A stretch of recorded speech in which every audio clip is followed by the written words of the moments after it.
بسم اللہ الرحمن الرحیم اللہم صلی علی محمد وعلی آل محمد کما صلیت علی ابراہیم وعلی آل ابراہیم انک حمید مجید اللہم بارک علی محمد وعلی آل محمد کما بارکت علی ابراہیم وعلی آل ابراہیم انک حمید مجید۔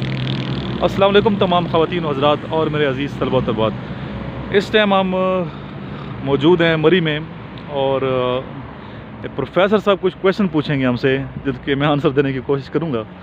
جی السلام علیکم سر۔ جی وعلیکم السلام۔ آپ گھوڑا گلی میں اس ٹائم موجود ہیں سر، تو پہلے تو یہ بتائیں کہ آپ کس مقصد کے لیے یہاں پر آئے ہیں؟ جی بہت شکریہ۔ اصل میں دیکھیں اسٹوڈنٹس ہوتے ہیں پورے پاکستان میں، پاکستان سے باہر بھی ہیں اسٹوڈنٹس، اور ان کی ایک محبت ہے، شفقت ہے اسٹوڈنٹس کی، ان کے پیرنٹس کی بڑی محبت ہے، تو انوائٹ کرتے رہتے ہیں مختلف شہروں میں۔ آپ نے پچھلی ویڈیو دیکھی ہوں گی میری، جی لاسٹ ویک کھاریاں بھی میں کیا تھا، اس کے علاوہ گجرات گیا ہوا تھا، لاہور گیا تھا۔ اگر آپ لاسٹ ویڈیو دیکھیں تو پورے پاکستان میں ایک وزٹ رہتا ہے اس طرح میرا اسٹوڈنٹس کے حوالے سے۔ تو ابھی یہاں بھی میں اسٹوڈنٹس کی انویٹیشن پہ آیا ہوں، اسٹوڈنٹ میرے پاس بھی آتے ہیں، میں ان کے پاس بھی جاتا ہوں، تو ایک شفقت کا ایک تعلق ہے ہمارا، عقیدت کا ایک تعلق ہے، تو اسی مقصد کے لیے میں ادھر مری آیا ہوں۔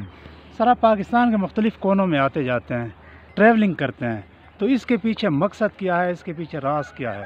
ٹریولنگ کا جو فلسفہ ہے وہ آپ کی زبانی ہم سننا چاہتے ہیں کہ اس کے پیچھے جو آبجیکٹیوز ہے وہ ہے کیا؟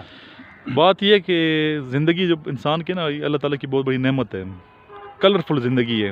اگر زندگی میں دونوں رخ دیکھے جائیں زندگی لائف میں، جہاں مشکلات ہیں وہاں خوشیاں بھی ہیں، جہاں تکلیفیں ہیں وہاں آسانیاں بھی ہیں، تو آپ نے مشکلات میں سے خوشی خود تلاش کرنی ہے، تکلیفوں میں سے سہولت خود تلاش کرنی ہے۔ تو زندگی اللہ نے دی ہے تو اس سے بھرپور فائدہ اٹھانا چاہیے، زندگی کو انجوائے کرنا چاہیے، اور سفر سے انسان بہت کچھ سیکھتا ہے۔ اگر سفر کو وہ سفر کے حوالے سے صرف لے کے میں سفر کے لیے کروں تو پھر تو دقت ہے، پھر تو وہ سفر میں بھی اکتا جائے گا۔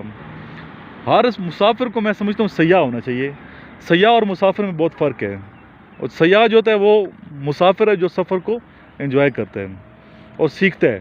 تو سیکھنے کے عمل کے لیے میں ادھر آتا ہوں، مختلف شہروں میں جاتا ہوں، بڑے بڑے لوگوں سے ملتا ہوں، بڑے بڑے پروفیسر سے ملتا ہوں، اپنے سینئر لوگوں سے ملتے ہیں، اور ان سے نالج انکریز ہوتا ہے ہمارا، اور جو نالج علم ہے انہی لوگوں سے ملاقات کرتا ہوں اور سفر کرتا ہوں، مختلف بکس پڑھتا ہوں، تو اس طرح میں سمجھتا ہوں کہ جو نالج ہے وہ میرا انکریز ہوتا ہے، اور خوش بھی ہم رہتے ہیں الحمدللہ، صحت بھی اچھی رہتی ہے۔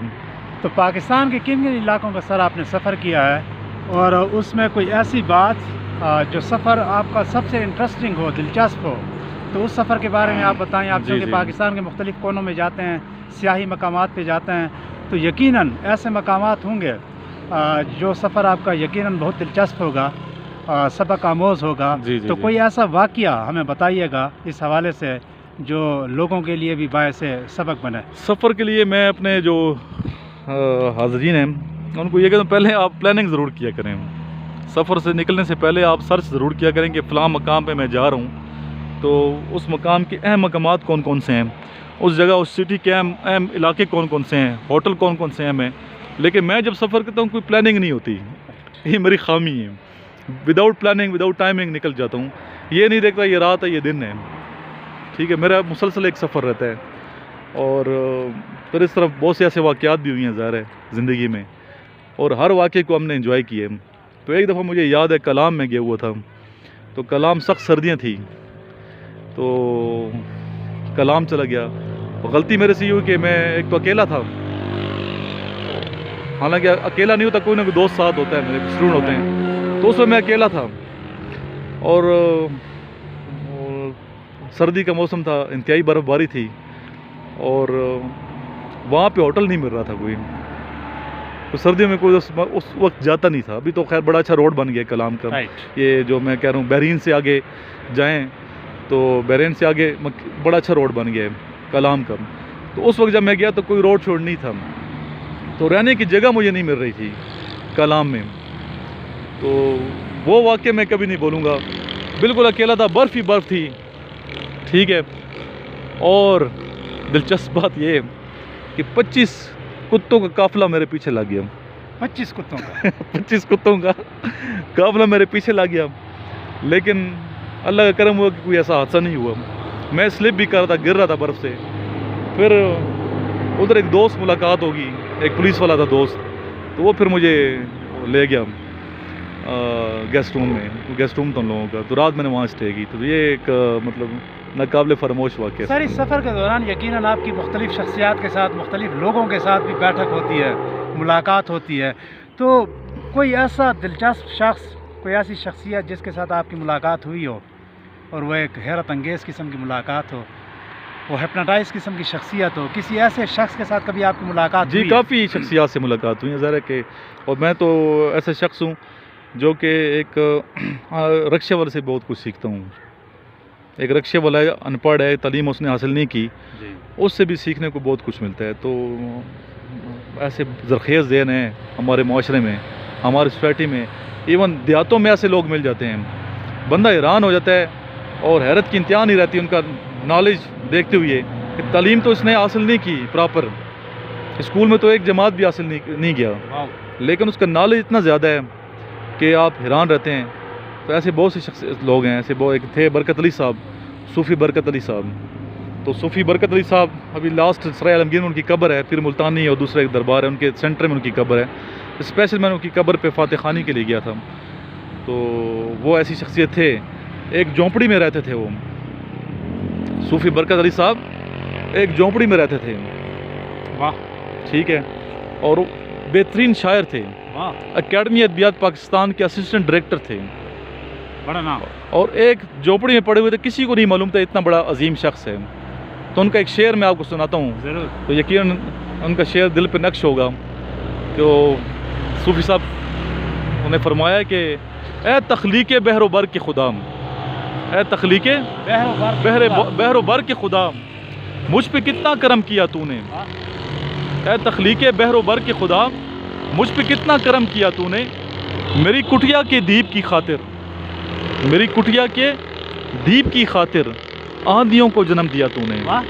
وہ کہتے ہیں ادھر کیا بھی آ سکتا ہے, کیا کرم کیا تو نے, لیکن وہ پھر طنز زیادہ ہوتا ہے, طنز کا نشتر زیادہ ہو جاتا ہے, اللہ سے زیادہ گلا شکوہ ہو جاتا ہے. تو اس لیے انہوں نے کہا کہ کتنا میں نے.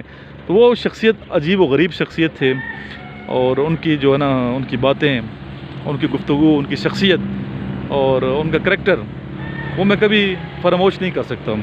اس طرح اور بھی بہت کافی لوگ ہیں, لیکن صوفی برکت علی صاحب جیسا شخص ابھی تک نہیں ملا مجھے. سر وہ ایک, چونکہ آپ پاکستان کے بہت سارے اسٹوڈنٹس کو پاکستان آرمی کے لیے, نیوی اور ایئر فورس کے لیے بھی تیار کرتے ہیں, پاکستان کے مختلف کونوں سے اسٹوڈنٹس بھی آپ کے پاس آتے ہیں, اور ایک چیز جو ہم نے اسٹوڈنٹس کے اندر سر دیکھی ہے وہ ہوم سکنس ہے. جی جی, بہت سارے اسٹوڈنٹس اسٹک ہوتے ہیں گھر کے ساتھ, اپنے ایک ماحول کے ساتھ, وزٹس نہیں کر پاتے, جا نہیں سکتے, کیونکہ فورسز کے لیے ایک ایسا بندہ چاہیے جو سیاحت جانتا ہو. جی جی ایسا ہی ہے. تو اس کے لیے آپ کیا ایڈوائز کریں گے اسٹوڈنٹس کو, طالب علم کو, دیکھیے جس تاکہ نے آرمی میں جانا نا, وہ ختم آرمی نیوی ایئر فورس اگر جوائن کرنی ہے کسی نے, تو بچہ اسے تو نہیں پتہ نا, بچے کو تو مطلب تختی ہے سفید, جیسا اس کے اوپر لکھیں گے ویسا نقش ہو جائے گا. تو یہ رسپانسبلٹی بیسیکلی پیرنٹس کی ہے, رائٹ, پیرنٹس کی ذمہ داری ہے, پیرنٹس کا بڑا اہم رول ہے, پیرنٹس کا کردار اہم ہے معاشرے کے لیے. تو پیرنٹس کو چاہیے کہ اپنے بچوں کو کیڈٹ کالجز میں داخلہ دلائیں, تاکہ شروع سے ہوم سکنس ختم ہو. ہوم سکنس کا بھی ایک بچہ نکلا ہے کیڈٹ کالج میں پڑھنے کے لیے کلاس 8 میں فار ایگزامپل, تو ایک نکلا ہے FSC کے بعد, جس طرح ہمارے پاس اسٹوڈنٹ آتے رہتے ہیں, تو FSC کے بعد والا اتنا میچور نہیں ہوگا جتنا وہ میچور ہوگا جو کیڈٹ کالج والا بچہ ہے, کیونکہ وہ پہلی دفعہ گھر سے نکلا. ابھی دیکھتے رہتے ہیں ہاسٹل میں بچے آتے ہیں, کتنے سہمے ہوتے ہیں, ٹھیک ہے, لیکن جو گھروں سے باہر نکلے ہوتے ہیں, ٹھیک ہے, کیڈٹ کالجز میں پڑھتے ہیں, وہ بڑے بولڈ ہوتے ہیں. وہ 5 سال میں سمجھتا ہوں کہ 5 سال, کیوں 8ویں کلاس میں سے گھر سے نکلا ہے اور وہ FSC کے بعد آ رہا ہے, تو وہ 5 سال اس سے سینئر ہے ذہنی طور پہ, ذہنی طور پہ میچور ہے. پھر کیڈٹ کالجز میں صرف یہ نہیں کہ تعلیم ہوتی ہے, بلکہ نصابی سرگرمیوں کے ساتھ ساتھ ہم نصابی سرگرمیوں کے علاوہ غیر نصابی سرگرمیاں بھی ہوتی ہیں, جس میں ٹورزم کو خاص اہمیت دی جاتی ہے, مختلف پکنک پوائنٹس کو پہ ان کو لے جایا جاتا ہے. اس لیے ہمارے پاس اسٹوڈنٹ, ہم سب سے پہلے کیا کرتے ہیں, سب سے پہلے اسٹوڈنٹ کو پورا اسلام آباد, ٹھیک ہے, مری تک کی سیر کراتے ہیں, تاکہ ان کے اندر جو ہے نا یہ جو ہوم سکنس والا ہے, جو بیماری ہے وہ ختم ہو جائے, پھر گل مل جائیں. شروع میں ایک دوسرے سے بات چیت نہیں کر رہے ہوتے, لیکن جب پکنک پہ اکٹھے ہوتے ہیں ایک دوسرے گل مل جاتے ہیں, پھر ان کے اندر کانفیڈنس آ جاتا ہے, اور جس میں کانفیڈنس ہے وہ انسان کامیاب ہے. اور کانفیڈنس کے لیے میں یہ سمجھتا ہوں کہ سیاحت بہت ضروری ہے اور اچھے لوگوں کی صحبت بہت ضروری ہے.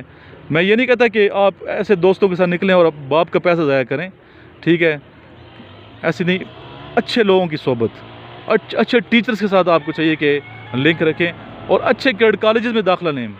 اور کیڈٹ کالج کی انتظامیہ جو ہے ظاہر ہے کہ آپ کا خیال رکھتے ہیں, مختلف پوائنٹس پہ لے جاتے ہیں, مختلف شہروں میں لے جاتے ہیں, جہاں نہ صرف آپ کے نالج میں اضافہ ہوتا ہے بلکہ آپ کے اندر اصل جو کامیابی کا میں سمجھوں مادہ ہے, کانفیڈنس, وہ پیدا ہوتا ہے.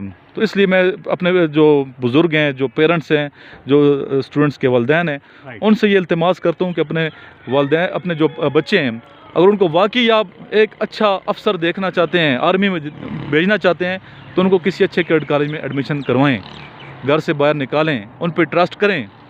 ٹرسٹ کی کمی ہے. پیرنٹ افسوس سے یہ کہنا پڑتا ہے کہ وہ جو ہے نا ٹرسٹ وہ پیدا نہیں ہو رہا. ٹیچرز میں اور اسٹوڈنٹ میں ٹرسٹ نہیں ہے, اسی طرح پیرنٹس اور بچوں میں وہ ٹرسٹ نہیں ہے. پیرنٹس کو چاہیے اپنے بچوں کے ساتھ دوستی کریں, دوستی کا رشتہ بھی ہونا چاہیے, سختی نہ کریں بلا وجہ. سر چیز ایک دیکھی گئی ہے جو پاس کے ٹیچر سے پیرنٹس اندھا اعتماد کرتے تھے ٹیچرز کے اوپر, ایسا ہی ہے. آج کل کے ٹیچرز کے اوپر اتنا کوئی اعتماد نہیں کیا جا سکتا, یا پیرنٹس اعتماد نہیں کرتے. اس کی بنیادی وجہ ہے کیا ایسی بات ہے؟ اس کی سر بنیادی وجہ یہ ہے کہ قابل اعتماد تھے آپ کے ٹیچرز نہیں ہیں. جی بالکل ایسا ہی ہے. اس کی وجہ یہ ہے کہ پورا جو ہمارے ٹیچرز تھے, اسپیشلی میں ڈاکٹر ظہور احمد اوان صاحب کا نام لینا چاہوں گا, ڈاکٹر صابر کلوروی صاحب ہیں, اس کے علاوہ محسن احسان صاحب شاعر تھے, احمد ندیم قاسمی صاحب, احمد فراز صاحب, یہ تمام میرے ٹیچرز تھے. وہ اصل میں ٹیچرز تھے, وہ ٹیچر تھے, واقعی ٹیچر تھے, استاد تھے. بچوں کو اپنا بچہ سمجھ کے پڑھاتے تھے, تربیت کرتے تھے. صرف تعلیم نہیں ہے, آج کل کیا ہے, نان پروفیشنل لوگ آ گئے ہیں ٹیچنگ کے شعبے میں. المیہ یہ افسوس یہ ہے, اور پھر ٹیچنگ کے شعبے میں اتنا پیسہ نہیں ہے, اتنی سیلریز نہیں ہے, اسپیشلی پرائیویٹ سیکٹر میں, کہ وہ بیچارے اسی ذہنی تذبذب کا شکار رہتا ہے. آج کا ٹیچر اپنے مسائل سے وہ نہیں نکلتا. ایک ٹیچر پریشان ہے ذہنی طور پہ, اپنے مسائل سے نہیں نکلتا, معیشی لحاظ سے وہ کمزور ہے, تو وہ بیچارہ کیا, وہ ٹیچر جو ہے وہ کیا ڈیلیور کرے گا, اور کیا وہ بڑے بڑے لوگ پیدا کرے گا. میں یہ سمجھتا ہوں کہ ٹیچرز کی قدر کرنی چاہیے اور ٹیچرز کو اچھی سیلری دینی چاہیے, تاکہ وہ ذہنی طور پہ آسودہ ہو, اپنی فیملی کی لک آفٹر کرے, اور اس کے بعد پھر اپنے جو اسٹوڈنٹس ہیں ان کو بھی اس طرح ٹائم دے سکے. کیونکہ ٹیچر کیا کر رہے ہیں پرائیویٹ, آپ کو پتہ ہے, ایک ادارے میں کام نہیں کرے مجبوراً. ایک ٹیچر جو ہے مختلف اداروں میں جا کے کام کرتا ہے, وہ ایفیلیشن ہی پیدا نہیں ہوتی سر. ایون اپنے جو ٹیچرز, آج کل کے جو ٹیچرز ہیں, افسوس سے یہ کہنا پڑتا ہے, ان کو اپنے اسٹوڈنٹ کا نام نہیں آتے. ایک ٹیچر کو اپنے اسٹوڈنٹ کا نام نہیں پتا, اور اسٹوڈنٹ کو اپنے ٹیچر کا نام نہیں پتا, اتنی دوریاں ہیں. تو کیا سمجھتے ہیں کہ وہ ٹیچر پیدا کیسے, وہ اسٹوڈنٹ پیدا, وہ ٹیچر کیسے ایسے بڑے بڑے نام پہ ڈاکٹر قدیر جیسے لوگ پیدا کرے گا؟ وہ تو خود پریشان ہے آج کا ٹیچر. سر ٹیچر اور استاد کی بات ہو رہی ہے, تو یقیناً آپ نے اس افادیت کی طرف توجہ دلائی ہے. وہ مولانا روم یہی کہتا ہے نا کہ میں مولوی سے کبھی بھی مولانا روم نہ بنتا, ایسا ہی ہے, اگر میری زندگی میں ایک ٹیچر نہ آتا. ایسا ہی ہے, مولوی ہرگز نہ شد مولائے روم, تا غلام شمس تبریزی نہ شد. صحیح. مولانا روم کہتا ہے کہ میں کبھی بھی ایک مولوی سے مولانا روم نہ بنتا اگر میری زندگی کے اندر ایک ٹیچر, ایک استاد کا کردار نہ ہوتا. تو یقیناً ایک شخصیت کے پیچھے ایک ٹیچر ہوتا ہے. بالکل ایسا ہی ہے. تو اگر شخصیات ہم نے اس معاشرے کے اندر لانی ہے تو ٹیچر کو عزت دینی ہوگی. ٹیچر دیکھیں, جرمنی میں ٹیچر کی گاڑی پہ فلیگ ہوتا ہے. جی بالکل. کیوں ہوتا ہے؟ وجہ اس کی, کیونکہ وہ اس کا درجہ اتنا بڑا ہے ٹیچر کا. پھر ایک جگہ وہ آپ نے سنا ہوگا, انہوں نے احتجاج کیا ججوں نے کہ ہماری سیلری سے ٹیچر کی سیلری کیوں زیادہ ہے. تو جج نے کیا, اس نے کہا, جو ان کا پریزیڈنٹ تھا یا صدر تھی, اس نے کیا کہا کہ میں آپ کی سیلری زیادہ کر دیتی یا کر دیتا, لیکن کیسے کروں اس بندے کی سیلری جنہوں نے آپ کو اس مقام پہ لایا ہے. ایگزیکٹلی. جو بندہ آپ کو اس مقام پہ لا رہا ہے, جج بنا رہا ہے, تو اس کی تنخواہ سے آپ کی تنخواہ کیسے زیادہ کر دوں, مجھے یہ بتائیں. اگلا بندہ چپ ہو گیا. تو ٹیچر کی قدر کرنی چاہیے.